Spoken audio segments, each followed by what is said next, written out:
నాగార్జున నుంచి solo cinema వచ్చి చాలా కాలం అవుతుంది. గతేడాది వచ్చిన నా సామిరంగ తర్వాత మరో కొత్త ప్రాజెక్ట్ అనౌన్స్ చేయలేదు కింగ్. కానీ ఈ ఏడాదిలో కుబేరా, కూలీ సినిమాల్లో కీలక పాత్రలో నటించి మెప్పించాడు. ప్రస్తుతానికి శివ రిలీజ్ హడావిడిలో ఉన్నాడు. 4K ప్రింట్ తో రాబోతున్న ఈ సినిమా పనులను దగ్గర నుండి చూసుకున్నాడు నాగ్. ఆర్జీవితో కలిసి వరుస ప్రమోషన్స్ కూడా చేస్తున్నాడు. మరోపక్క బిగ్ బాస్ సీజన్ 9 హోస్టింగ్ తో బిజీగా ఉన్నాడు నాగ్. కానీ అక్కినేని ఫ్యాన్స్ మాత్రం కింగ్ 100వ ప్రాజెక్ట్ కోసం ఈగర్ గా వెయిట్ చేస్తున్నారు. నిజానికి ఈ సినిమా అధికారిక ప్రకటన లేకుండానే షూటింగ్ మొదలైనట్లుగా తెలుస్తుంది. తమిళ దర్శకుడు కార్తిక్ డైరెక్ట్ చేస్తున్నాడు. ఇదే విషయాన్ని ఓ సందర్భంలో నాకు కూడా కన్ఫర్మ్ చేశాడు. ఇక అనౌన్స్మెంట్ ఒక్కటే లేట్ అని అనుకుంటున్న ఈ ప్రాజెక్ట్ కు సంబంధించిన న్యూస్ ఒకటి ఇప్పుడు వైరల్ గా మారింది.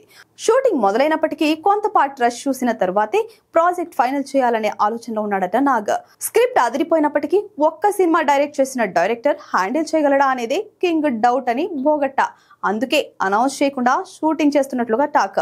అవుట్పుట్ పట్ల కింగ్ హ్యాపీ అయితే వెంటనే అధికారిక ప్రకటన చేసే ఛాన్స్ ఉందని టాక్.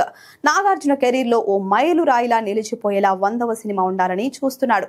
అందుకే తొందరపడకుండా జాగ్రత్తగా ప్లాన్ చేస్తున్నాడు. మరి కింగ్ 100వ సినిమా ఎలా ఉండబోతుందో చూడాలి.